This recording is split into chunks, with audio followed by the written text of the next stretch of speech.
The cargo bay doors of the Crithian warship Blood Talon hissed open to the endless void of space. Cold air rushed out into the vacuum as the massive metal doors separated. Inside a cramped escape pod that was barely large enough for a grown human, a young Vorax lay dying on the cold metal floor.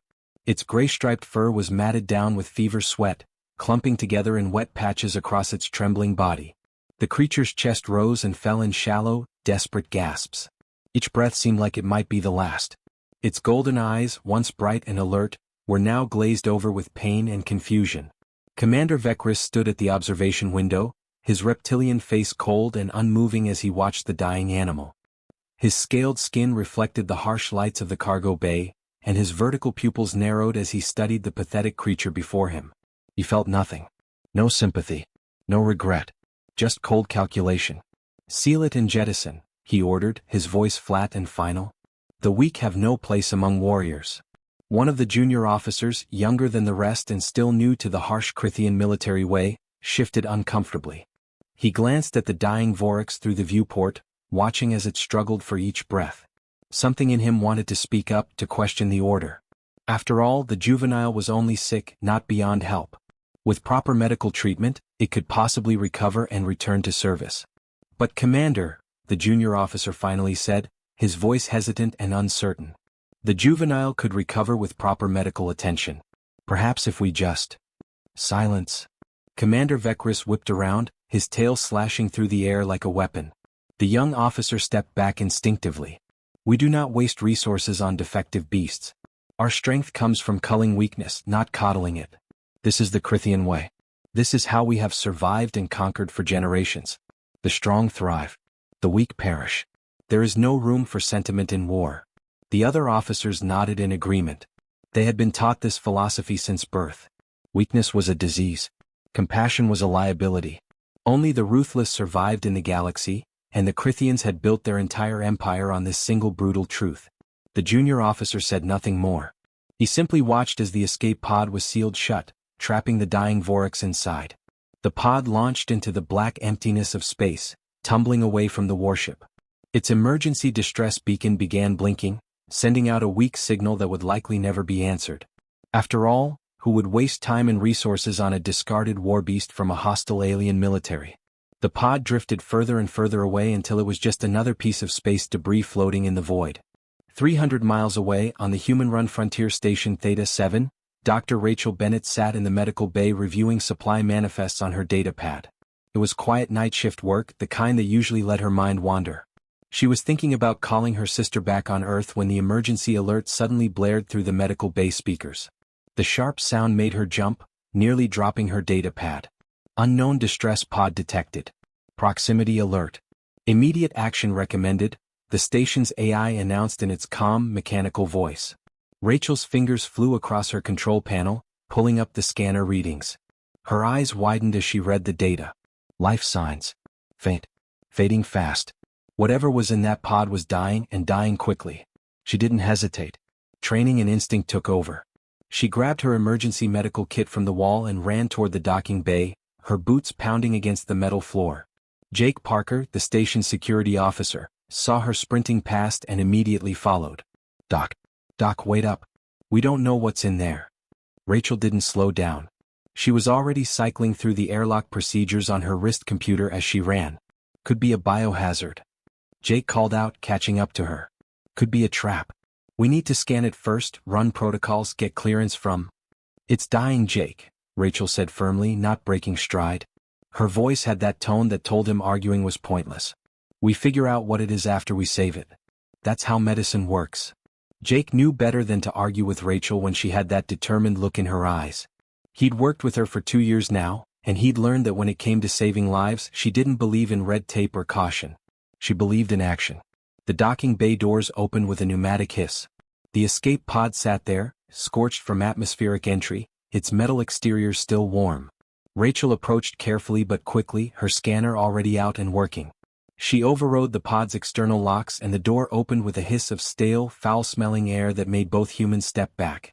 Inside, curled in a pool of its own waste and barely conscious, was something that looked like a wolf crossed with something from a nightmare. It was massive, easily the size of a lion, with gray-striped fur and 6-inch fangs that were visible even with its mouth closed. But right now it didn't look dangerous. It looked pitiful. Its eyes, dulled with fever and pain, fixed on Rachel for just a brief moment before slowly closing again. "Oh, you poor thing," Rachel whispered, her professional training kicking in immediately. Her scanner painted a grim picture. Massive parasitic infection spreading through its bloodstream. Severe dehydration. Malnutrition. Multiple organ systems starting to fail. This creature had hours left at best, maybe less. She looked up at Jake, who stood frozen in the doorway, his hand instinctively near his weapon. "Help me get it to the medical bay. Rachel, that thing could tear us apart." "It can barely breathe, Jake. Come on. We're getting you out of here, buddy. Just hang on." Rachel's small living quarters had been completely transformed into a makeshift veterinary hospital. Medical equipment was scattered across every available surface. The Vorax, which she'd started calling Ash after his distinctive gray coloring, lay sprawled across a thermal blanket on her floor. The blanket hummed softly, regulating his body temperature. He was connected to a dozen different human medical devices through various tubes and wires, none of which were actually designed for alien biology. Rachel had improvised every single connection, adapting equipment meant for humans to work on a creature that weighed 300 pounds and had a completely different physiology. Jake stood in the doorway, refusing to come any closer. His arms were crossed, and his expression was a mixture of concern and disbelief. "You're completely insane, you know that?" he said, shaking his head. "That thing is a Crithian warbeast. I've read the reports. They use these creatures to tear through enemy lines during ground assaults. They're bred for violence. And you brought it into your bedroom. Your actual bedroom where you sleep." Rachel didn't look up from her work. She was carefully adjusting the foredrip, making sure the fluid was entering Ash's bloodstream at exactly the right rate. Too fast and it could cause a shock to his system.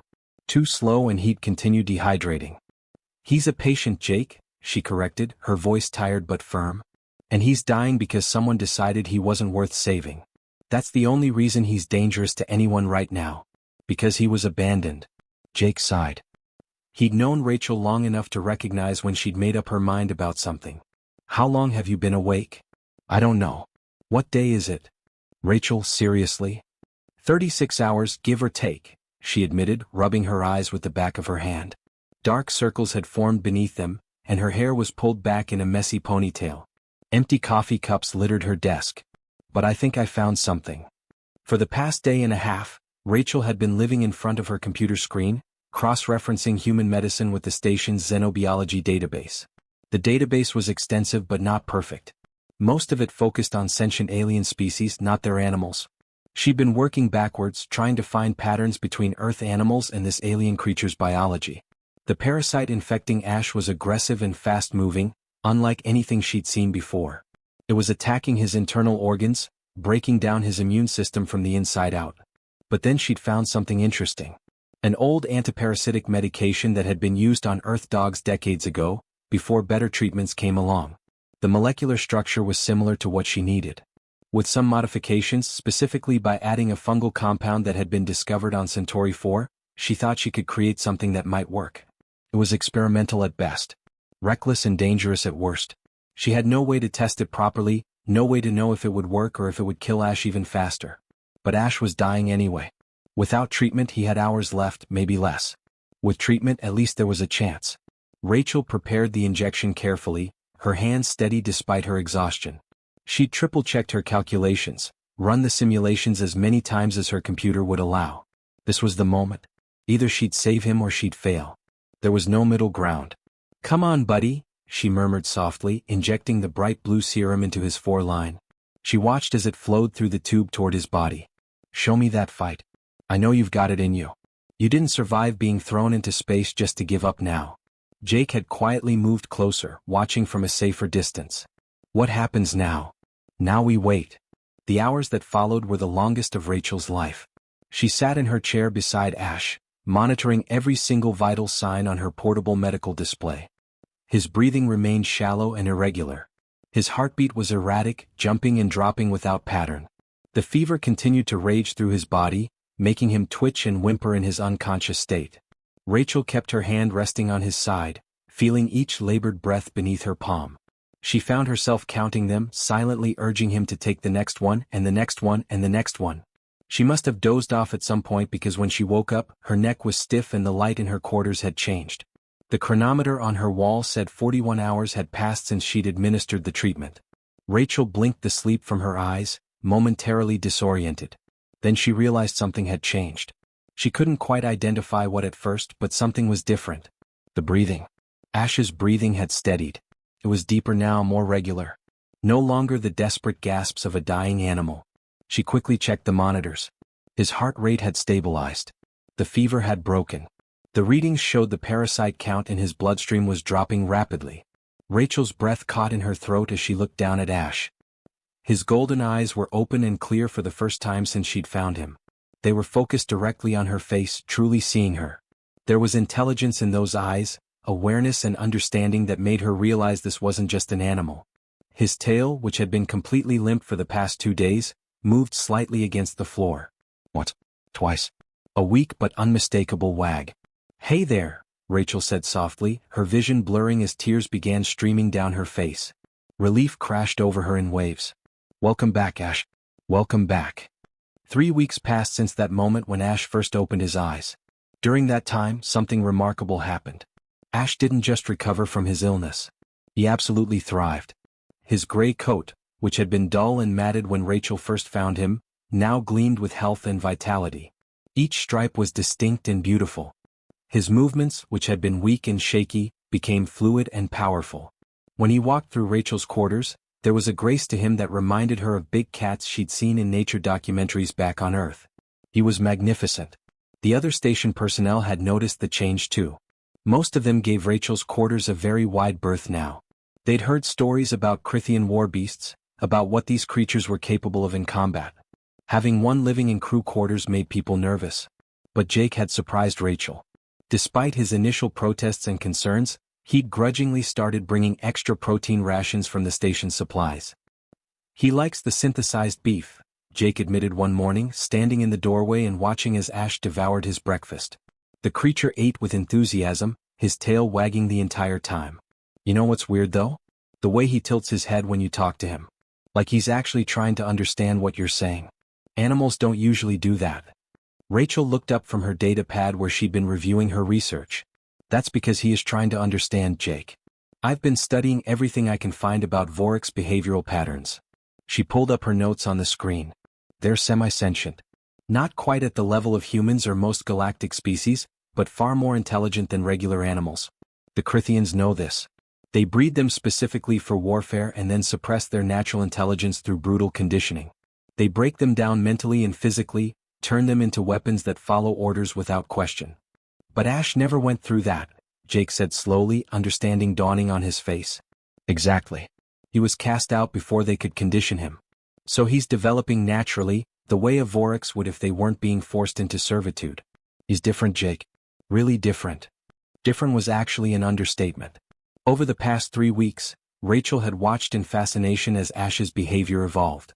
He followed her everywhere she went in her quarters. When she moved to her desk, he moved to lie beside it. When she went to her small kitchenette, he padded along behind her. More impressively, he'd started positioning himself between Rachel and anyone who entered the room. Not aggressively but protectively. His body language made it clear that he considered her under his protection. Even more remarkably, Ash had begun attempting to mimic Rachel's gestures and behaviors. When she sat down, he sat. When she tilted her head in confusion while reading something complicated, he tilted his head too. When she gestured with her hands while talking, his ears would move in response, as if he was trying to gesture back but didn't quite have the right body parts for it. The imprinting was complete and absolute. Ash had bonded with Rachel in a way that the Crythians probably never intended for their war beasts to bond with anyone. But not everyone was happy about this development. Station Commander Beth Cooper had been receiving complaints, and she'd finally called Rachel into her office to discuss the situation. "Dr. Bennett, I've received 3 formal complaints from crew members who feel unsafe," Commander Cooper said, sitting behind her desk with her hands folded.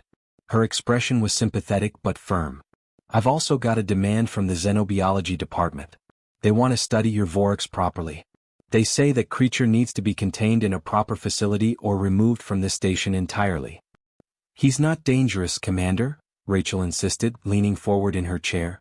"He's gentle. He hasn't shown aggression toward anyone. He's a weapon, Dr. Bennett. A weapon that weighs 300 pounds and has teeth like knives. I understand what you did for him and I respect it. But I have to think about station safety. Commander Cooper paused and her expression became even more serious. And now I've got worse news. A Crithian warship just entered our sector about an hour ago. They're demanding the return of their stolen property. They know the Vorax is here. Rachel felt her blood run cold. Her hands gripped the armrests of her chair. They threw him away to die, Commander. They put him in an escape pod and launched him into space like garbage. I know. And I agree with you that it was cruel and wrong. But legally, according to interstellar law, he's still their property. I've been going back and forth with our legal department all morning. Commander Cooper looked genuinely apologetic. I'm sorry, Rachel. I really am. I'll give you 2 hours to say goodbye to him. That's the best I can do. Rachel walked back to her quarters in a daze, her mind racing through options. There had to be something she could do. Some way to fight this. She'd saved Ash's life. She couldn't just hand him over to the people who'd tried to kill him. That evening, everything came to a head. Commander Vekris himself boarded the station, flanked by 2 massive Crithian warriors whose scales gleamed under the station lights. They were intimidating, clearly chosen for their size and strength. Vekris didn't wait for an escort. He didn't ask for permission. He simply stormed through the corridors directly to Rachel's quarters, the door sliding open at his override command. The defective beast will be returned immediately, Vekris hissed, his reptilian eyes scanning the room until they found Ash lying beside Rachel's desk. Ash's reaction was instantaneous. He rose to his full height, every muscle in his powerful body tensing. He moved with purpose, placing himself directly between Rachel and the Crithian commander. A low growl rumbled from deep in his chest, a sound that promised violence if necessary. Vorax, heal. Vekris commanded in his native tongue, his voice sharp and authoritative. It was clearly a command he expected to be obeyed without question. But Ash didn't move. He didn't even flinch. He stood his ground, protecting Rachel, completely ignoring the Crithian commander's order. For the first time, Rachel saw something like genuine surprise flicker across Vekris's scaled face.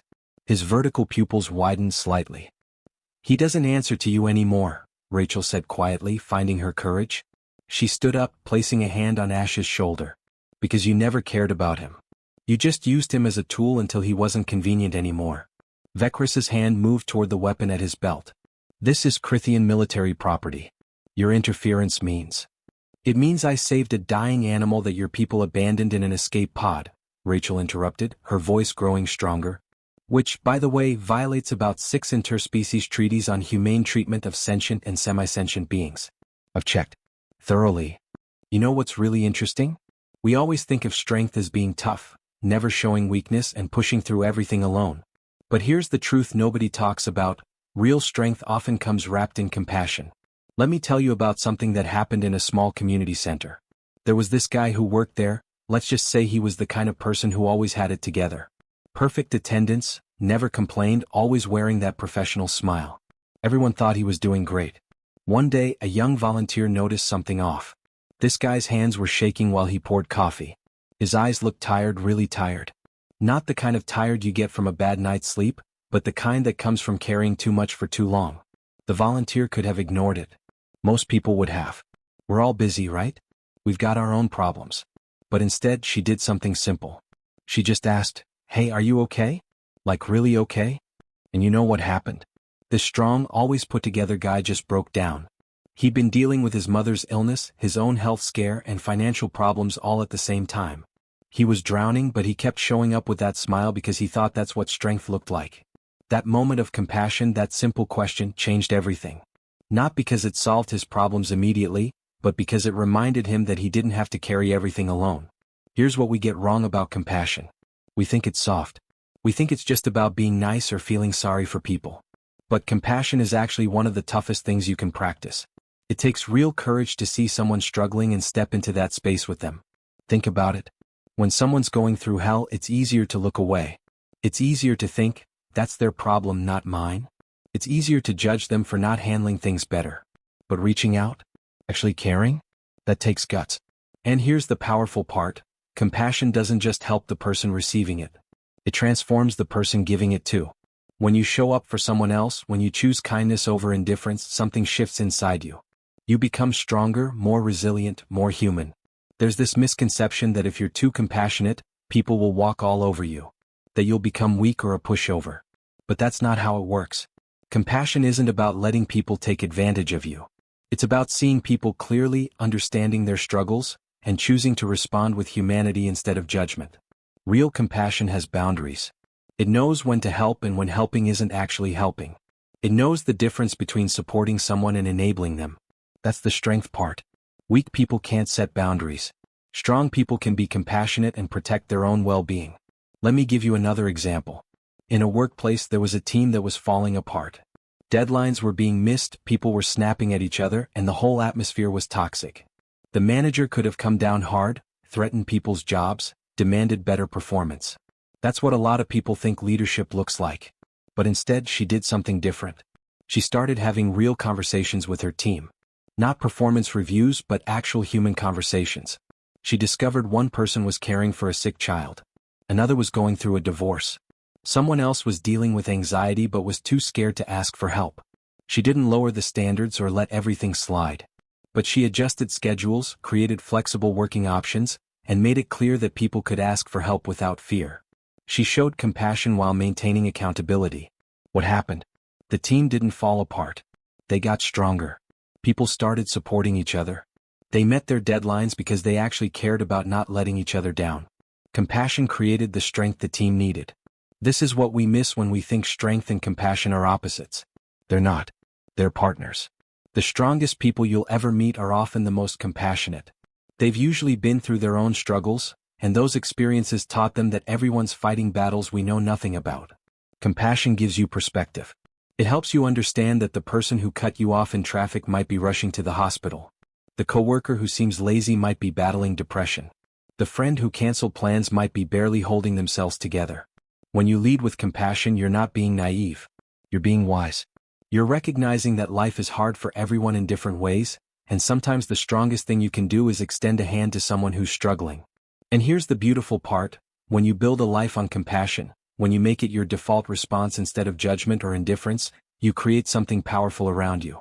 You create a space where people can be real, where they can struggle and still be valued, where humanity matters more than perfection. That's not weakness. That's the kind of strength that actually changes the world. You know how sometimes one small action can create waves that spread further than you ever imagined? That's exactly what happened in this story, and it's something we see in real life all the time, but we rarely stop to notice it. So there was this military officer, tough as nails, someone who'd spent their entire career following strict protocols and rules. They believed in order, discipline, and keeping emotions out of decisions. Everything was black and white for them. No room for softness, no space for what they considered weakness. One day they walked into a colleague's workspace for what was supposed to be a routine inspection. But what they saw stopped them in their tracks. There was this scrappy little rescue animal resting peacefully near the desk. Not hiding, not trembling, not showing any of the fear or aggression you'd expect from a creature that had been through trauma. The officer stood there for a moment just watching. They'd seen plenty of these animals before, back when they were first brought in from difficult situations. Most of them were skittish, defensive, barely surviving. They took months of specialized care, and even then, many never fully recovered. It was just how things were. But this one was different. Completely different. The animal was alert, healthy, and there was something in its demeanor that the officer couldn't quite put into words. It wasn't just surviving. It was actually thriving. The officer, never one to show emotion easily, finally spoke up. Their voice had this grudging tone, like they didn't want to admit what they were seeing.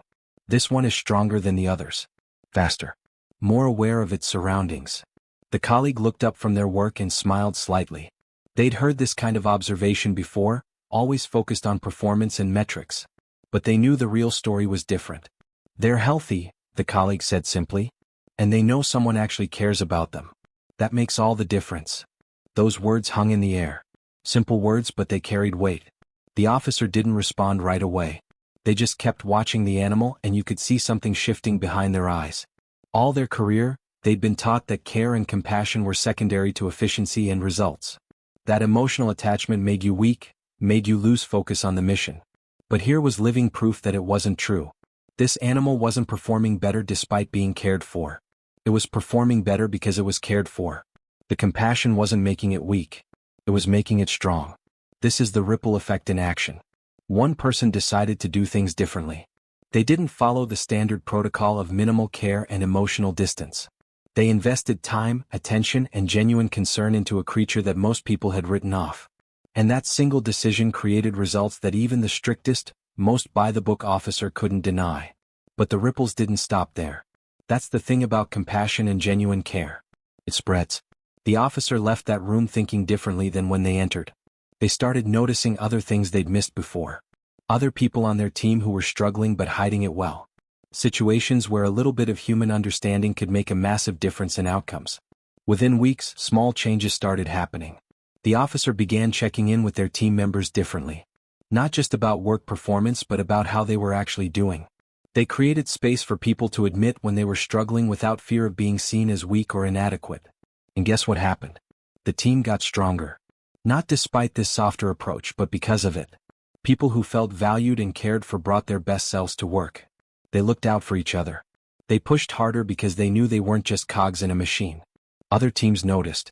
Other leaders started asking questions. What changed over there? How did they turn things around? And when they learned it was something as simple as treating people like they mattered, like their well-being was connected to their performance, some of them started making changes too. This is how movements start. Not with grand declarations or dramatic overhauls. But with one person deciding to do something different. One person choosing compassion over convenience. One person proving that caring about others isn't a liability, it's actually a superpower. The colleague who cared for that animal probably didn't set out to change an entire organization's culture. They just saw a creature that needed help and decided to provide it. They showed up every day, did the small things that mattered, and trusted that consistency and care would make a difference. And it did. But it didn't just help the animal. It opened the eyes of someone who'd spent years believing that compassion was weakness. It started conversations. It changed policies. It created an environment where more people felt safe being human, being vulnerable, being real. That's the ripple effect. You never know who's watching. You never know whose heart might be changed by seeing you choose kindness. You never know which small act of compassion might be the pebble that creates waves spreading far beyond what you can see. The officer walked out of that room different than they walked in. Not completely transformed overnight, but changed enough to start questioning old assumptions. Changed enough to try something new. Changed enough to see that maybe, just maybe, strength and compassion weren't opposites after all. And that change? It kept spreading, one person, one decision, one moment of genuine care at a time. That's the power we all have. That's the ripple effect waiting to happen every single day. Retry.